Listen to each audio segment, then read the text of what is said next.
Э, Добрый день, дорогие друзья, добрый день, дорогие зрители, добрый день, Ксения Игоревна. Большое вам Добрый день. спасибо. Большое вам спасибо, что вы нашли время для участия в нашем видеоблоге. Я начну, пожалуй, с чего? Вот с известного выражения, курдского выражения, которое гласит о том, что у курдов нет друзей, кроме гор. Но это не совсем так, потому что во многих странах мира у курдов действительно есть искренние и большие друзья. И вот с одним из таких людей, Ксенией Игоревной Светловой, я хотел бы сегодня вас познакомить. Ксения Игоревна, она, будучи депутатом израильского кнессета, лоббировала создание группы по взаимодействию с Курдистаном и активно поддерживала референдум о независимости и призывала к признанию вот этого референдума. Кроме того, в 2017 году Нобелевский лауреат Надя Мурад посетила Израиль, и Ксения Игоревна пригласила ее в парламент. И после этого ею был представлен законопроект о геноциде, признании геноцида езидов. Вот об этих всех вопросах, о взаимоотношении между еврейским и курдским народом, между Израилем и Курдистаном, мы сегодня поговорим с Ксенией Игоревной, которая к тому же является и журналистом, и востоковедом. Начну с такого общего вопроса, Ксения Игоревна. Вот мы сегодня видим на Ближнем Востоке очень такие бурные события происходят. Значит, идет фактически такая, я могу сказать, война идет между большими международными игроками и региональными. И мы видим, они ведут эту войну через своих прокси, через своих доверенных людей, которые там очень много в этом регионе. Возьмем Йемен, Сирию, Ирак, Ливию, Ливан. Эти государства фактически, их государственность критически подорвана. И вопрос такой, не является ли сегодняшнее событие результатом принятых 100 лет назад решений, когда в угоду колониальным державам Османская империя была разделена, поделена без учета национальных особенностей региона? Да, во-первых, спасибо большое. Я хотела поблагодарить за эту возможность побеседовать с вами на столь важную тему. И я просто хотела сказать, что если мы уже начали с этого знаменитого высказывания о том, что у курдов нет других друзей, кроме гор, то, конечно же, в Израиле есть много друзей, есть много сторонников, есть много союзников. Причем это не только обыкновенные люди, не только выходцы из Курдистана, из Ирака или Сирии, но это и те люди, которые принимают достаточно важные решения и могут влиять на ход событий. Поэтому это нужно принять к сведению, конечно. Что касается вашего вопроса по геополитической ситуации на Ближнем Востоке, то, конечно же, я, как и вы, постоянно возвращаюсь на 100 лет назад, уже даже больше, чем 100. Это соглашение Сайкс-Пико, небезызвестная. Это попытка колониальных держав распилить Ближний Восток или сформировать его, можно сказать, по своему образу и подобию и во имя своих собственных целей. Вот недавно, например, 100-летнюю независимость, 100 лет со дня своего основания отметил Ливан. Проблемы, которые существуют сегодня в Ливане, они же были заложены 100 лет тому назад, да, поэтому Ближний Восток еще будет перекраиваться, и, судя по всему, не раз. Потому что, по моему опыту и по опыту, я думаю, изучения борьбы народов, которые борются за независимость, будь то на Ближнем Востоке или в Латинской Америке, или в Евразии, в других местах, эти народы, как правило, все-таки осуществляют свою цель. Даже если это прошло 100 лет или 150 лет. Но в конце концов они получают то, за что они борются. Поэтому некоторые страны, я думаю, что они были созданы достаточно искусственно, и отсюда вот эти неразрешимые поистине проблемы. Другие народы, достаточно большие по своей численности, не получили государственности. И это зависит исключительно от нас. Это зависит от нас сегодня, насколько мы здесь, на Ближнем Востоке, или вы в других местах, там, общины, диаспоры и так далее, смогут повлиять на вот этот большой разлом, который сейчас происходит в нашем регионе, для того, чтобы добиться справедливости, добиться того, чтобы восторжествовала истина о том, как бы, что, в общем-то, совершенно незаслуженно были обижены очень и очень многие, и список поистине, как бы, да, можно сейчас начать, как бы, его открыть его, например, с курдов, но это, конечно же, не только курды, но и многие другие.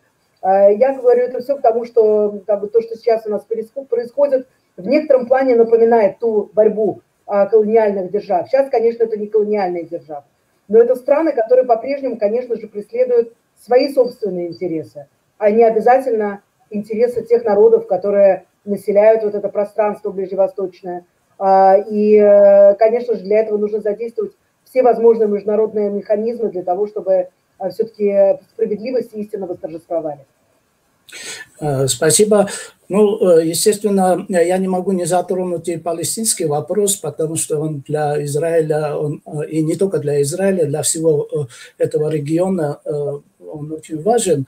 И сейчас вот в свете тех изменений, которые на Ближнем Востоке происходят, вот, не кажется ли вам, что вот эта проблема, она уже увязывается с общим переформатированием на Ближнем Востоке?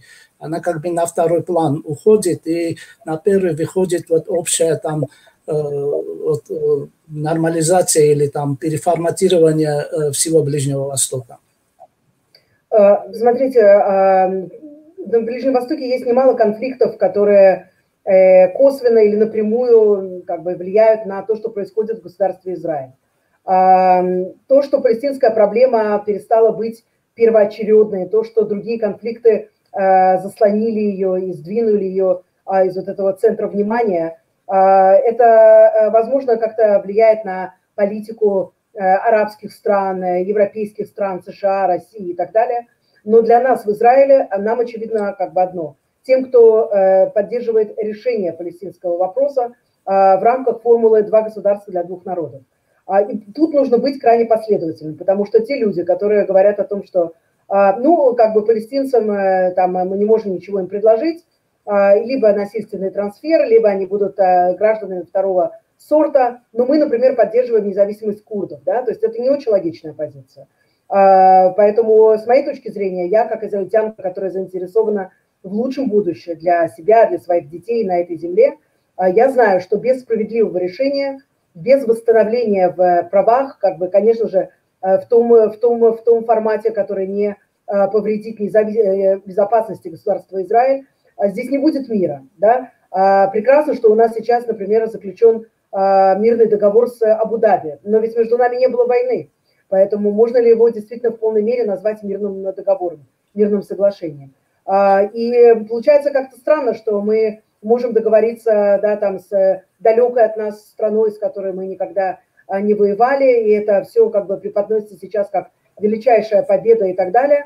А ведь наиболее насущная проблема, наиболее горячий конфликт в Газе и на Западном берегу не решается. Как бы, мне кажется, что это неверно. Мне кажется, что даже если с точки зрения международной оптики палестинский вопрос, палестинский конфликт больше не является первоочередным и наиболее важным, тем не менее для нас здесь в Израиле как бы от него не убежать. Да? То есть от того, что сейчас по Аль-Джазире не показывают первые там 20 айтемов, к примеру, не показывают что-то, что связано с палестинцами, это никак не устраняет угрозу ракетного обстрела со стороны сектора Газа, терактов, которые периодически проходят в наших городах, и самое главное, опасности того, что мы упустим эту возможность отделиться, в конце концов, от палестинцев, предоставить им право на самоопределение, так как полагается, собственно, любому народу, и в конечном счете найдем себя в такой вот мертвой схватке, без возможности отделиться друг от друга.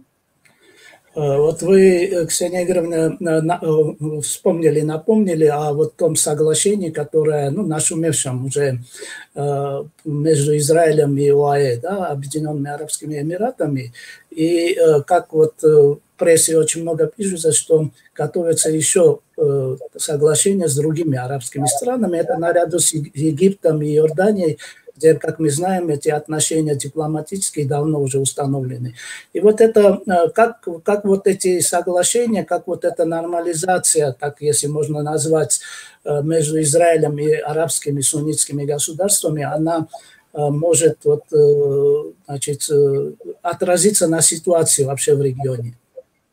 Ну, мне кажется, что здесь более-менее все понятно. То есть даже если у нас не будут заключены дополнительные мирные соглашения в ближайшие несколько месяцев, потому что на данный момент, например, Саудовская Аравия говорит о том, что без какого-то сдвига в сфере палестино-израильского конфликта там не будут подписывать соглашение нормализации. И Бахрейн говорит то же самое, и Судан вроде не торопится. Но направление задано. Ясно, что мы идем как бы по вот этой вот тропе сближения между Израилем и суннитскими арабскими странами, умеренным блоком, то, что называется, в Америке, по крайней мере, его так называют, Союз умеренных сил. Об этом, вы знаете, госсекретарь Кондолиза Райс мечтала еще там в середине 2000-х годов.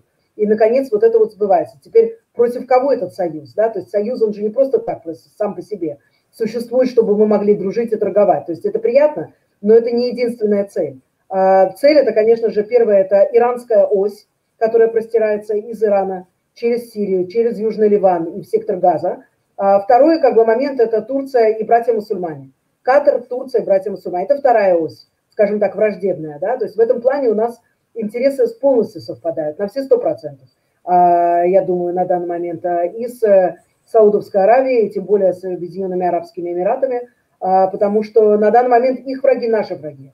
Насколько это будет дальше длиться, это трудно мне сказать, да, то есть действительно это, знаете, как бы альянсы здесь на Ближнем Востоке постоянно меняются, распадаются, создаются новые, поэтому никто не мог предвидеть, я думаю, лет 15 назад ситуацию, при которой Саудовская Аравия объявит блокаду Катару, например, да, то есть ясно, что между ними были разногласия, но не до такой степени, чтобы вот как бы там начинать блокаду. Поэтому мне кажется, что это развитие событий, оно, конечно же, крайне важно. Тут формируются вот некие вот альянсы, блоки, которые будут влиять на то, как будет выглядеть действительность в ближайшие годы. Израиль обязан поддерживать добрые отношения со своими арабскими соседями. Мы окружены фактически на всех наших границах. Находятся арабские страны. Израиль всегда простирал свою руку для того, чтобы заключить мирные соглашения. Теперь получается, что вот эта новая ситуация, в которой арабские страны в заливе, им угрожает, их безопасность угрожает Иран, и также их интересам угрожает на данный момент вот этот вот катарско-турецкий блок. На данный момент мы совпадаем. И нужно, конечно же, форсировать вот эту ситуацию, извлекать из нее максимальную выгоду и, конечно же, позаботиться о том, чтобы этот альянс, он оказался прочным, да, то есть это не как бы однодневка и не что-то, что может измениться через некоторое количество времени. Потому что, например, как мы знаем из прессы, взамен на мир с Эмиратами Израиль как бы дал свое согласие, там, гласно или негласно, но дал согласие на продажу Америкой самолетов F-35 Абу-Даби, да, вот. То есть изменяется баланс сил. И некоторые принципы, которые существовали до сих пор, например, принцип военного превосходства Израиля. Есть закон в Конгрессе, который существует на эту тему. Ну вот как бы ради этого вот альянса фактически Израиль отказывается от очень важного принципа. Наверное, в надежде на то, что как бы мы собираемся не просто тут, знаете, на короткое время какие-то предпринимать какие-то шаги по сближению, а на то, что это действительно послужит как бы так вот первыми шагами для того, чтобы Израиль наконец стал органической частью Ближнего Востока, чтобы так он воспринимался своими соседями, и чтобы вместе с своими соседями было гораздо легче отражать угрозу извне. Да, очень интересно, Ксения Игоревна, вот вы частично уже затронули этот вопрос. Вот очень коротко, если можно, вот вашу оценку политики больших государств, да, и региональных здесь, вот, на Ближнем Востоке, в частности, США, России, Евросоюза, Турции, Ирана и арабских стран. Вот оценку их политики, на ваш взгляд. Ну, смотри, начнем, наверное, с двух больших держав, США и Россия. Как бы, если мы смотрим на Сирию, то, конечно же, роль США там постепенно уменьшается. То же самое происходит и в Ираке. Роль России, соответственно, растет. Если Россия как бы сможет использовать сложившуюся ситуацию, при которой у нее есть отношения, которые она поддерживает буквально со всеми. Да? То есть, с одной стороны, с Израилем, но и с Башар Асадом, и с Хизбаллой, и с курдами, но и с Турцией тоже, да, то есть это вот какая-то вот такая позиция, которую Москва как бы умудрилась занять над, как бы, да, над всеми вот этими противоборствующими интересами. Ну что же можно сказать, что уследить за тем, чтобы все были, знаете, и овцы целы, и волки сыты, это очень непросто. Но если как бы это умение, если ноу-хау будет использовано для достижения какой-то стабильности в нашем регионе, я думаю, что все это будут только приветствовать.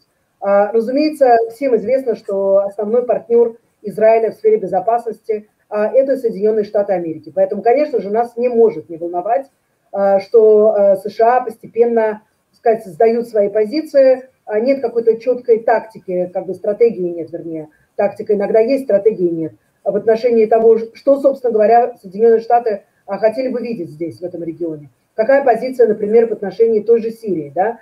Потому что, например, если в Израиле, ну, конечно, скептически относятся к режиму Башара Асада, понимая, что он является главным союзником Иранской республики, Исламской республики Иран в нашем регионе и так далее, но, тем не менее, разруха, которая царит в Сирии, она не способствует улучшению ситуации на границе между Израилем и Сирией, например, да, то есть в США позиция достаточно однозначная, да, то есть любое восстановление, как бы, да, для этого нужно сначала сместить режим Башара Асада. Реалистично мы понимаем, что этого может не произойти.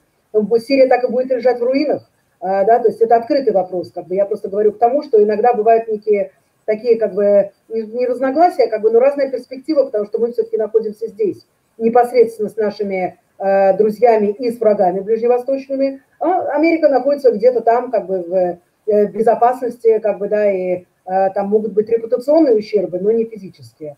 Поэтому мне кажется, что то, что сейчас американская позиция становится, как бы, да, менее, может быть, внятной, как бы, и, то есть есть меньше заинтересованности вообще в целом Ближнем Востоке, это как раз и способствовало созданию вот того самого альянса, про который мы с вами говорили вот буквально пару минут назад. Да? То есть Америка выходит из Ближнего Востока, но оставляет за собой не вакуум, да, а оставляет достаточно мощные новые альянсы арабских стран и Израиля, понимая, что даже если она выйдет, то проблемы-то сами не решатся ни с Ираном, и тем более тоже не с Ираком. Это, так, на мой взгляд, мне кажется, что это будущая такая площадка для столкновения и больших держав, и не очень больших держав. Мы видим, что сейчас делает Турция, которая находится на глубине 30 километров на территории Ирака, и там, так сказать, орудует как у себя дома. Мы видим позицию Турции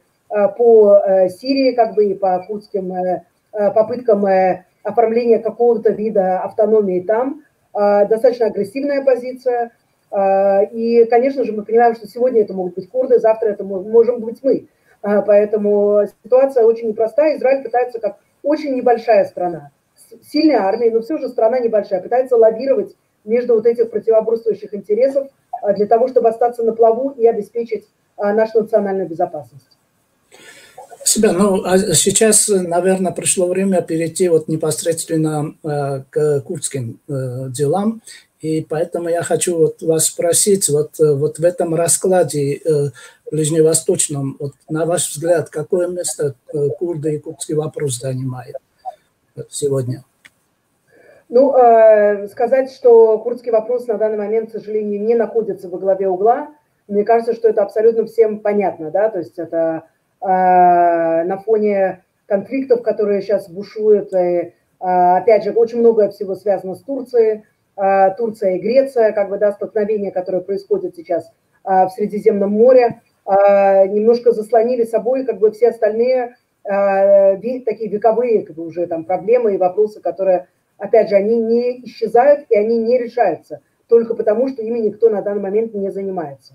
Курдская, как бы, тема, мне кажется, что она, вот, ну, как и палестинская тема, она не сойдет с повестки дня, да, то есть даже если она будет сейчас немножко приглушена на какое-то время, да, пока есть сравнительное там перемирие в Сирии, да, там, ну, в Ираке как бы есть вот эти вылазки турецких сил, но о них не столько говорят, может быть, сколько следовало бы. Но понятно, что эта тема, она продолжит, как нарыв, да, она продолжит докучать, она продолжит быть, она продолжит, может быть, не самое правильное слово я выбрала, но она продолжит быть центральной до тех пор, пока она не будет разрешена, только и всего. Я вижу прямую аналогию как бы с ситуацией с палестинцами, да, то есть в Израиле многие надеются, что, ну вот, мы не будем про них говорить, и оно само как-то решится. Не решится и никуда не уйдет. И то же самое, наверное, касается курдов. Я слежу за тем, что происходит на вот этой курдской сфере на протяжении последних, наверное, лет 15, да, то есть, ну вот еще в мою бытность журналистом на 9-м израильском телеканале и затем в Кнессете. И с большой симпатией отношусь к курдскому народу, к попыткам курдов установить автономию, какую-то форму независимости в Ираке, как бы в Сирии тоже. И мне на самом деле непонятно, почему, когда каждый раз, когда, например, звучат какие-то там слова про то, что вот Израиль не делает одно, второе, третье, четвертое, ну, как бы по отношению к курдам, да, то есть отношение вообще, как бы, ведь, да, то есть это из ряда вон. Преступления, которые происходят против курдского народа, нарушение прав курдов и элементарная попытка как бы помешать этому народу осуществить свое право на самоопределение. Да? То есть на этом ведь стоит Организация Объединенных Наций. Да? И, к сожалению, великому, в нашей сегодняшней суете ближневосточной, эта тема, поскольку она не новая, как бы, да, она сдвигается немножко на второй план, но только для того, чтобы вновь как бы выйти с большей силой, наверное, да, как раз когда будет такая возможность. Спасибо. Еще такой вопрос, Ксения Игоревна. И многие наши зрители, вот предварительно мне давали когда анонс, нам пришли вопросы, и многие интересуются, конечно, между, значит, вот Израилем и курдами, ну, такие, можно сказать, давнишние исторические отношения сложены. И вот спрашивают, является ли вот поддержка Израилем курдских устремлений конъюнктурным или оно носит долгосрочный стратегический характер. В частности, этим вопросом, значит, Аза Авдали прислала вопрос, вот, насколько искренне в своих самых разных проявлениях ожидания Израиля от образования независимого Курдистана, и как и кем эти ожидания озвучиваются. Ну, вот это у нее еще второй вопрос есть. Ну, я думаю, вы вот на этот, еще раз повторю, вот поддержка Израилем, это курдских устремлений, это вот какая-то конъюнктура или это какой-то стратегический характер имеет? И кто там, вот какие партии, какие политические деятели вот наиболее там явно поддерживают вот это курдские устремления?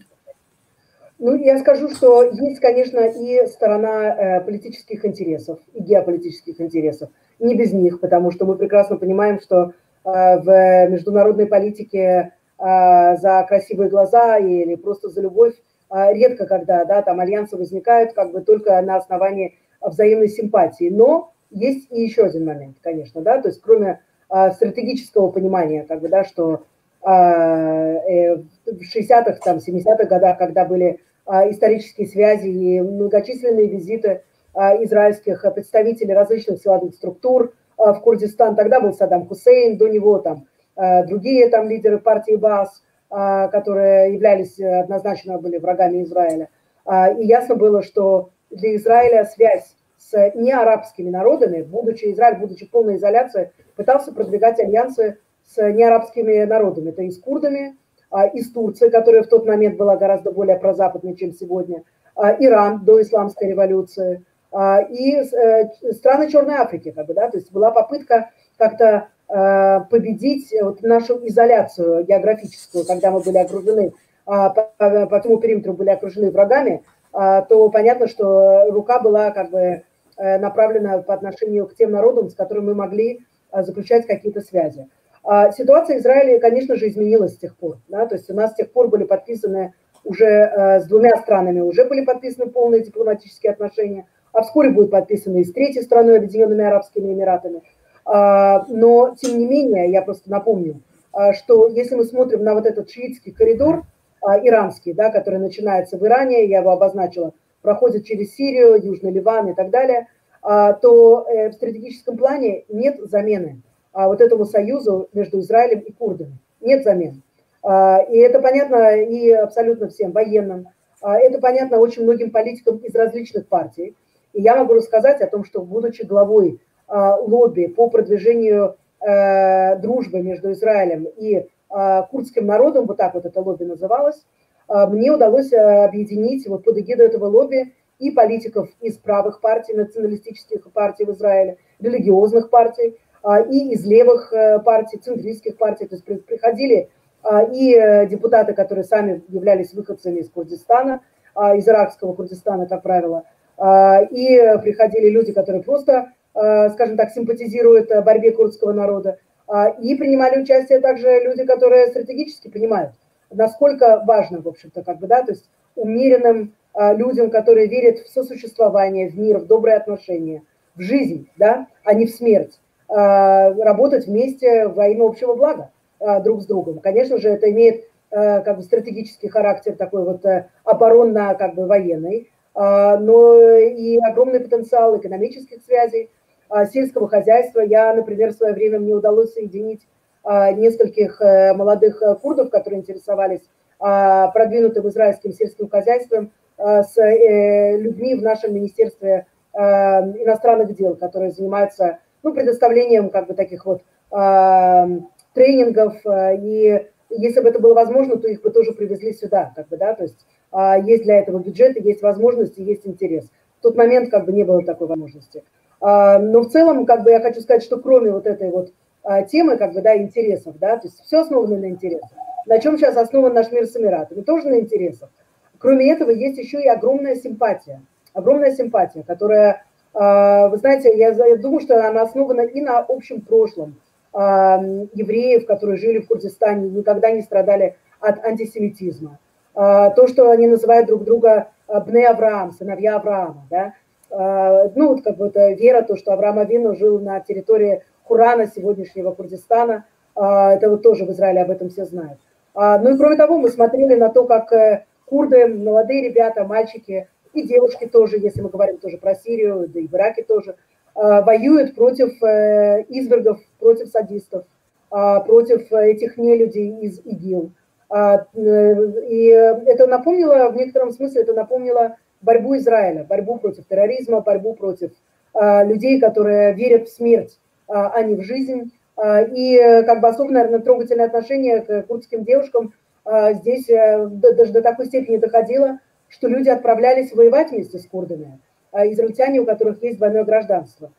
И девушки, между прочим, тоже. Есть такая девушка Джилл, которая тоже как бы отправилась и воевала в Сирии, и несколько тоже других, которые как бы считали, что даже если они погибнут, это стоит чего-то, потому что как бы альянс между нами, союз между нами, он стоит дорогого. Ну, к сожалению, как бы такая ситуация сегодня у курдов, ну, прежде всего в Ираке, но не только, наверное, в Ираке, что в плане как бы международной карты интересов они не находятся во главе угла, да, то есть у них нет чего-то такого, что они могли бы обменять взамен на политическую поддержку больших держав, таких как Соединенные Штаты и Россия. И именно поэтому Израиль так признал на официальном уровне, на уровне премьер-министра признал курдский референдум о независимости. Но, к сожалению, к Израилю не присоединились другие страны. Другие страны, которые, казалось бы, прекрасно понимают, почему должно быть создано курдское государство, почему курды заслуживают своего права на самоидентификацию и самоопределение, точно так же, как и любой другой народ в мире. Спасибо еще раз, значит, Ксения Игоревна. Вот вот такой вопрос хочу задать. Вот отношения между Израилем и курдами, вообще с курдским движением, они достаточно хорошо известны, но почему-то, с моей точки зрения, они всегда не афишировались. Сегодня, вот когда вот даже арабские страны уже налаживают официальные дипломатические и другие экономические и другие отношения с Израилем, не пора ли вот выйти вот из этого ну, из этого круга и не оглядываться уже на значит, реакцию арабских стран, той же Турции, и открытые отношения установить между Израилем и курдами, но в частности, вот вы тоже отметили, и в частности, иракский Курдистан, ну, Южный Курдистан мы говорим, он официальный статус имеет, там, автономия в составе Ирака, признанная там и в Конституции. Вот, не пора ли вот уже такие официальные открытые отношения тоже? Почему я это говорю? Потому что очень часто вот курдов обвиняли в том, что вот из-за связи с Израилем курдов обвиняли в том, что вот вы хотите построить второй Израиль на Ближнем Востоке, хотя, по-моему, это вообще было бы прекрасно, если бы на Ближнем Востоке было бы много таких государств, как Израиль. Вот на ваш взгляд, вот не пора ли нам вот Израилю, евреям и курдам открыто уже отношения строить? Ну, я совершенно с вами согласна, потому что мне кажется, что, во-первых, это, как сказать, секрет Полишинеля, да, все знают о том, что отношения достаточно хороши, прочны, продолжаются много лет, там есть различные направления, на какой-то момент даже нефтяной танкер прибыл в Ашдодский порт с курдской нефтью, да, там, не все про это как бы можно говорить, но как бы всем известно, что он, тем не менее, прибыл к нашим берегам каким-то образом. Значит, в это были вовлечены еще и другие страны, которые позволили этому танкеру отойти от берегов Ирака. Но я просто хочу сказать, что загвоздка, наверное, она не только в том, что в Израиле, конечно же, осматриваются на не столько даже арабские страны, наверное, да, но на Турцию, да, бесспорно. Турция на протяжении многих лет была партнером Израиля, близким партнером Израиля, но ситуация начала решительно меняться в Турции, как мы знаем. С приходом к власти президента Реджепа Таипа Эрдоана он не скрывает своих враждебных намерений по отношению к нашей стране. После того, как там превратили Айя София, превратили вновь в мечеть, то следующее, что сказал Эрдоан, что теперь пришло время вернуть мусульманам Аляксу. Как бы, да, то есть, что это значит? Как бы, да, то есть это завоевание Иерусалима или о чем идет речь? Как бы, да, повторим подвиг атаманских султанов. Вот, но, наверное, тут не только эта сторона есть, но есть еще и курдская сторона, да, потому что, насколько мне известно, вот это вот решение, как сказать, продолжать неформальные отношения, оно двухстороннее, это не только израильское решение. Поэтому не стоит как бы во всем как бы, да, там обвинять только Израиль. Бесспорно, у нас есть свои интересы, есть свои какие-то, наверное, там препоны и так далее, но есть они также и у курдов, потому что именно курды ведь живут, да, на границе с Ираном, курдам есть что терять, у курдов есть отношения стратегические, которые никак нельзя, как сказать, отменить с центральным правительством в Ираке, потому что Курдистан это до сих пор автономия, хоть и очень в широком смысле автономия, но тем не менее автономия. И мы видели, что произошло в Курдистане после проведения референдума о независимости, завоевания Киркука и так далее и тому подобное. Поэтому если уж есть в этой истории как бы кто-то, кому есть что терять, то это, мне кажется, как раз Курдистан. Сторона, которая должна взять ответственность за продвижение этих отношений и обеспечение безопасности для курдов, это Соединенные Штаты Америки. Мне кажется, что страна, которая больше, чем кто-либо должен быть заинтересован в том, чтобы были добрые отношения здесь, на Ближнем Востоке, у всех союзников, как бы, да, то есть это, мне кажется, США. На данный момент они, ну, как бы не вкладывают усилий как бы в достижение этой цели, и было достаточно ясно во время проведения референдума о независимости, что там предлагают курдам, скажем так, подождать. Сколько времени непонятно, но тем не менее это вот было достаточно ясно. То есть вы сделали шаг, который не согласован с нами, а теперь придется как бы вам расплачиваться за проявление вот этой такой вот независимости, да. Поэтому и то же самое, наверное, касается отношений с Израилем. Они есть, и я знаю, что они становятся шире постоянно, да, то есть есть у меня такая информация. Но, тем не менее, как бы, да, пока что они, так сказать, так, не придается официальный статус. Всему свое время, я надеюсь, что близок будет тот час, когда можно будет совершенно спокойно сесть на самолет в Тель-Авиве, полететь в Эрбиль, там отправиться на встречу с курдскими академиками, принять участие в конференции. Меня, например, приглашали несколько раз, и это не было возможным в тот момент, потому что, будучи депутатом израильского парламента, я просто по соображениям безопасности не могла туда, к сожалению, поехать. Я надеюсь, что мы преодолеем и эти преграды тоже. Да. Ксения Игоревна, ну вот мы знаем, что в Израиле есть вот довольно значительная многотысячная община курдских евреев, то есть евреев, которые выходцы из Курдистана. Вот если можно несколько слов о них, вот об этой общине, и я думаю, что у вас есть связь с ними. Дело в том, что сейчас вот во всем мире курдские диаспоры так активизировались, они объединяются, и, ну, как обычно, диаспоры – это лоббирование там, интересов народа, быть мостом между вот, страной пребывания и вот, с Курдистаном.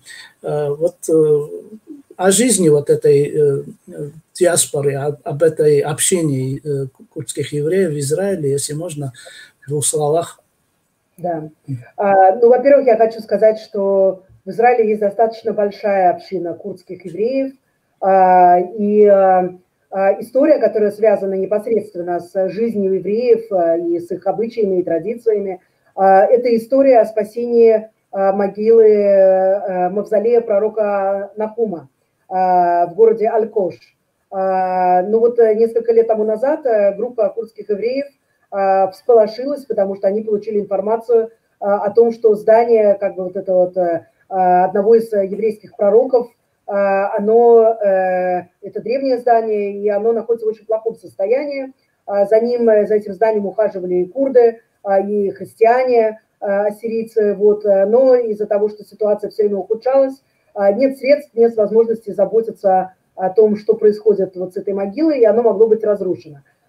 И вы знаете, как бы там были привлечены международные организации, было привлечено правительство Курдистана, отправлялись делегации архитекторов, израильтян, которые делали оценку, что нужно сделать, сколько это обойдется, сколько денег на это нужно будет потратить. И в конце концов, ну, можно сказать, что эта миссия удалась. Миссия удалась, и это здание, ему больше не угрожает опасность, там есть еще что делать, но оно было, в принципе, восстановлено и спасено от уничтожения. Это наследие не только евреев, разумеется, выходцев из Курдистана, это наследие иракского Курдистана, это наследие, сейчас это автономия, надеюсь, что когда-то это будет страна, и это крайне важно. Это вот пример вот такого взаимодействия, которое произошло на вот таком уровне общинном, там было немало людей, активистов, которые вообще не имели никакого отношения к курдам или Курдистану, но тем не менее помогали. Я была в курсе этой истории буквально с самого начала и очень рада, что она вот так закончилась. Курдские евреи, как бы есть несколько организаций, даже не одна. Есть две организации, с которыми я знакома. Они сотрудничают друг с другом, но вот как по географическому, скажем, плану они разделились. Есть мосульские евреи, которые как бы вот у них своя организация.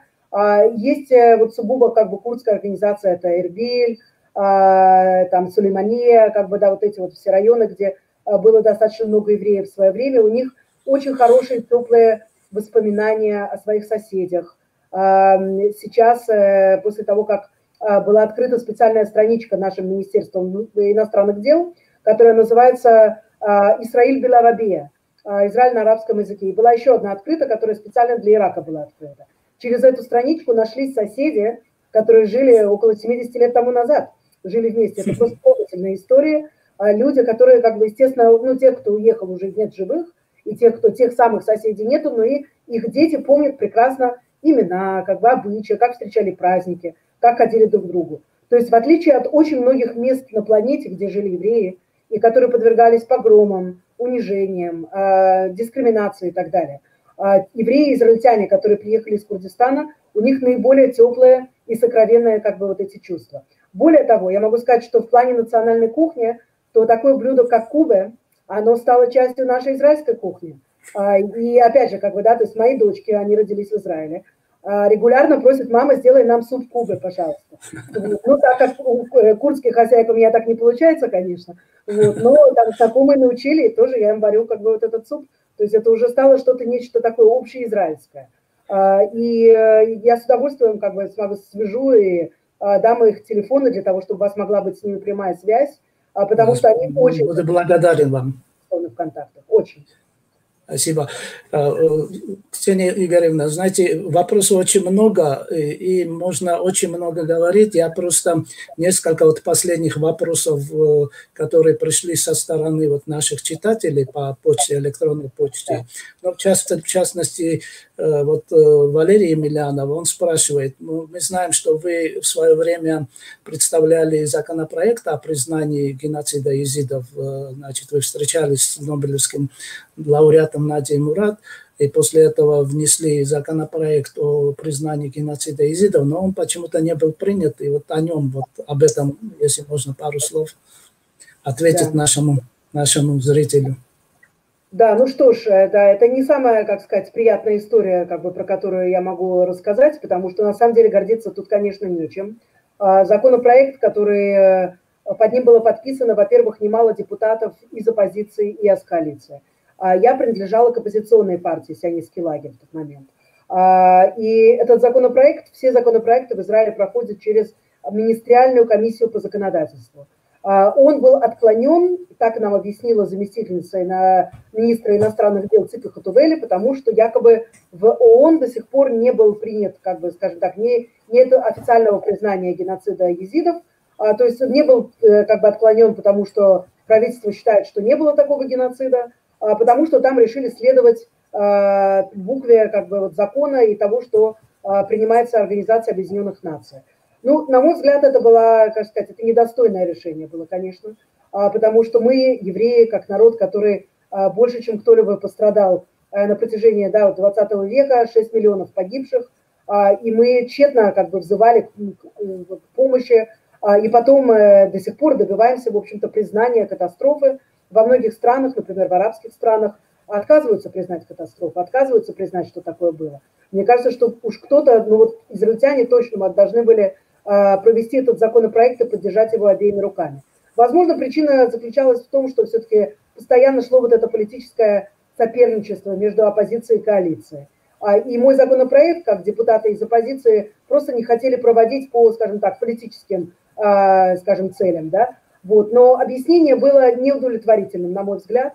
Я очень надеюсь, что в нынешнем ситуации найдется депутат, который, как сказать, примет этот вызов и вновь поставит вот этот законопроект на голосование. Я знаю как минимум одного депутата, который очень интересуется и очень сведущ в том, что происходит и в целом, как бы, да, там, с курдским вопросом, и конкретно с тем, что мы зверствами, которые делали ИГИЛ против езидов, да и против курдов тоже, против ассирийцев. Его зовут Цви Хаузер, и он является на данный момент главой комиссии по иностранным делам и обороне. Ну, я ему предлагала в свое время, да, потому что я уже не была в парламенте, я предлагала ему как бы поднять этот законопроект на повестку дня.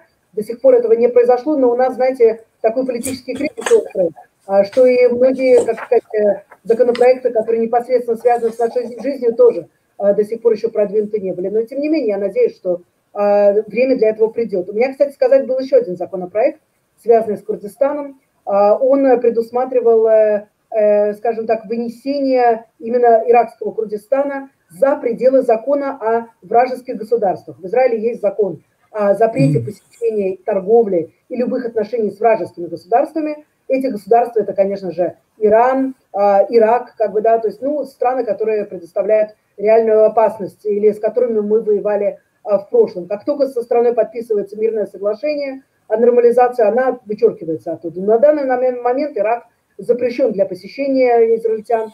Я предлагала вынести Курдистан, поскольку понятно, что можно в Эрбиль пролететь через, например, Стамбул или через Оман, не, как бы, да, там, пролетая через Багдад, не проезжая через Багдад. Это позволило бы, как сказать, идентифицировать наши отношения в плане торговли, культурного обмена, сельского хозяйства и так далее.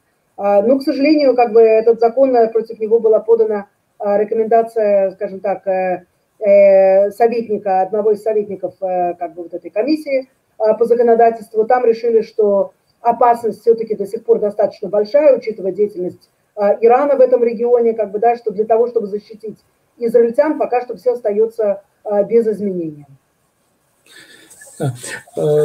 Ксения Игоревна, ну вот еще один наш зритель и читатель, Абу Бакр, он, и вообще это не только его, многих возмутило, и большой резонанс вызвала передача у Соловьева, Яков Кедми, он фактически очень так нелицеприятно отозвался о курдском народе, и это резонанс был, конечно, огромный, там даже писали в прокуратуру заявления, ну, сейчас, конечно, немножко это утихло, но боль осталась.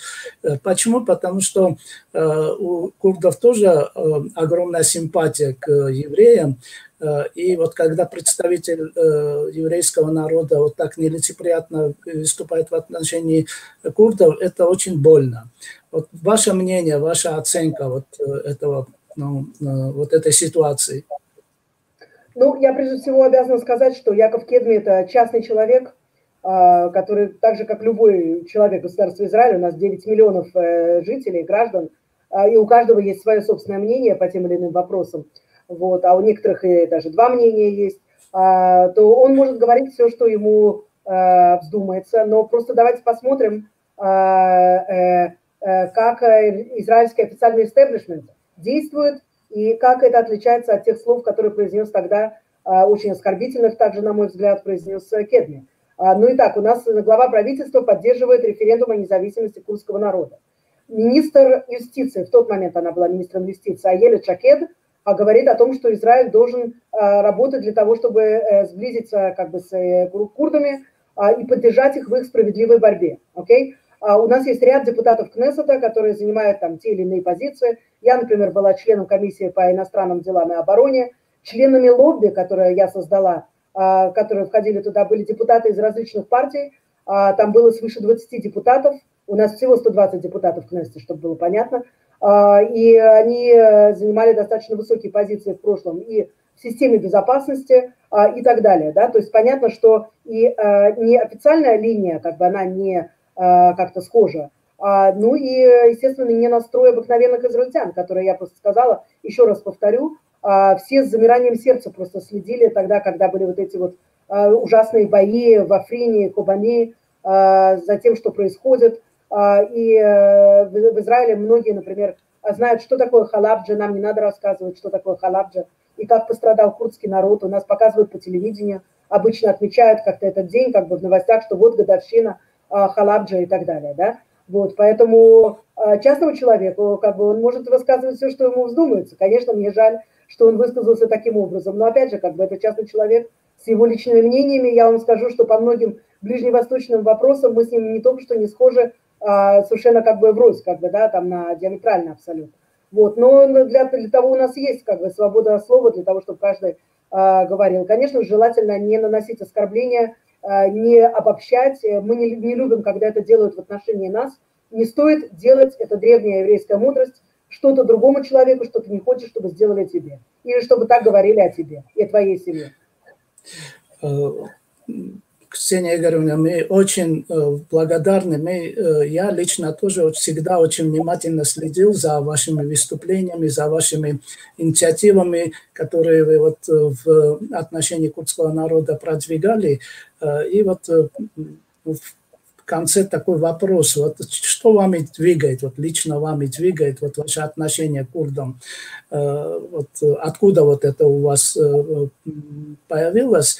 И, ну, в конце, что вы хотели бы сказать вот, курдам, курдскому народу вот, в заключении? Ну, вы знаете, мой интерес, он начался даже, наверное, не во время учебы. Я училась на факультете востоковедения в Еврейском университете. Про курдов крайне мало там было как раз. В основном мы занимались арабскими странами. Как журналист я посетила достаточно много арабских стран, даже те из них, которые недоступны обычно для израильтян, потому что в большинство арабских стран до сих пор нельзя было въезжать с израильским паспортом. У меня в тот момент было еще российское гражданство. И на какой-то момент я помню, как мне знакомый рассказал, знакомый, по-моему, он был иракец, он жил в Бахрейне. В общем, он мне рассказал про то, что в Эрбиле выходит журнал, который называется «Исраиль Курд». Что есть такой человек, там, Дауд в Дагестане, и вот он публикует журнал «Исраиль Курд». Я начала интересоваться, что это за публикация такая. И вообще, как это может быть, да, что в Мосуле кто-то в Ираке выпускает такой журнал, который симпатизирует Израилю, симпатизирует евреям и так далее. Потому что куда бы я ни шла, где бы я ни была на Ближнем Востоке, я чувствовала огромную ненависть по отношению к евреям, по отношению к израильтянам, сжигание флагов, антисемитизм, протоколы сионских мудрецов, ну, сами знаете. Это достаточно ужасно. И вдруг я узнаю о том, что вот, как бы, да, то есть курды, конечно, я знала, кто такие курды, но я ничего не знала об их отношении к евреям и к Израилю. И вдруг я узнаю о том, что, вуаля, как бы, да, то есть есть, как бы, такая народность. Более того, что у нас с ними есть история сосуществования, история сотрудничества между нашими силовыми структурами. И на данный момент есть люди, которые достаточно, скажем так, позитивно относятся к нам. И я начала интересоваться. И как только начинаешь интересоваться, ты читаешь историю, ты понимаешь, насколько глубока эта проблема, насколько велика несправедливость, которая была допущена. Я как человек, который совершенно последовательно, я поддерживаю право палестинского народа на независимость, не в ущерб безопасности Израиля, но да, у них есть право на самоопределение точно так же, как и у нас. Нужно только найти правильную формулу, но потом вдруг я узнаю, что есть народ, и это почти 35, там, сейчас уже может быть 40 миллионов человек, о которых вообще никто не говорит, да, то есть все говорят только о палестинцах, о курдах не говорил на тот момент практически никто. Это 2000-е годы, и когда просто каждый день в том или ином парламенте обсуждается израильская агрессия, обсуждается то, что Израиль не позволяет там палестинцам делать одно, второе, третье. Окей, я согласна, но почему никто не говорит о том, что происходит с борьбой за независимость курдского народа, да? И я начала говорить с людьми, у меня появились друзья, знакомые. И уже когда я уже пришла в Кнессет, у меня уже было достаточно сформированное мнение в отношении того, что хорошо для Израиля, что как бы правильно, да, как бы если мы говорим про мораль, если мы говорим про то, как должно быть, как бы и как в результате переустройства Ближнего Востока, в общем-то, мог бы выглядеть наш регион с мощным курдским государством, как бы буквально в его центре. Вот, поэтому все вот эти вот составляющие привели к тому, что я продолжаю сейчас, уже не будучи депутатом, но как научный исследователь, эксперт, продолжаю заниматься, конечно же, этой проблематикой, всецело поддерживаю и надеюсь, что найдется то самое решение, золотое решение, которое и приведет к тому, чтобы курдский флаг был поднят уже как суверенный флаг суверенного государства, и чтобы люди чувствовали точно так же, как мы, израильтяне, почувствовали в 1948 году, что это наша страна. Спасибо, Ксения Игоревна. Вы знаете, я вот о чем хочу сказать. Вот мы затронули этот вопрос о взаимоотношениях официальных между Израилем и, вот, в частности, Южным Курдистаном. И вы довольно хорошо объяснили там ситуацию. Но вы знаете, я вот по своему опыту знаю, вот в диаспоре, вот курдская и еврейская диаспоры, они очень тесно сотрудничают. В частности, вот здесь в России у меня очень много друзей, руководителей еврейских организаций, с которыми мы очень тесно общаемся. Я думаю, значит, отношения между еврейским народом, между Израилем и будущим Курдистаном очень хорошие перспективы. Большое вам спасибо за то время, которое вы нам уделили. Мы договаривались на полчаса, у нас получилось в 2 раза больше. Огромное вам спасибо, да. Много еще, наверное, можно было много о чем поговорить, но я надеюсь, что это у нас не последняя встреча. Да, не последняя встреча. Хорошего вам дня. Спасибо большое. Спасибо, всего доброго. Дорогие зрители, на этом мы заканчиваем наш очередной выпуск нашего видеоблога, в котором участвовала большой друг нашего народа Ксения Игоревна Светлова. Я надеюсь, что тот заряд, те инициативы, которые она делала, осуществляла, будучи депутатом Кнессета, они, я надеюсь, она еще раз будет депутатом и еще больше может сделать для укрепления отношений между нашими народами. Спасибо большое.